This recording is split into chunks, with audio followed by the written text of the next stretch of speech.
Can you survive shopping in English? Let's go to the grocery store. Grocery store. I can buy fruit and vegetables at the grocery store. Something that you can see at the grocery store. Fruit and vegetables. Shopping basket. Shopping trolley. Aisle. Dairy section. Shelf. Bakery. Price tag. Checkout. Drinks.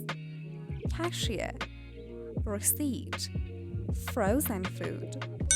Excuse me, could you point me to the dairy section? It's just down aisle 6. Brilliant, thanks. Are these ripe? Not yet, these ones are much riper. Okay, I'll take these. When does this expire? It expires next Tuesday. Is this fresh? Yes, it came in this morning. Anything else? That's everything, thanks. I'm sorry, I think this is canned at the wrong price. My mistake. Let me double check. Card or cash? Card, please.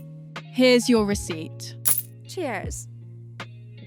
If you want to see more real examples of shopping conversation, follow Brightlang.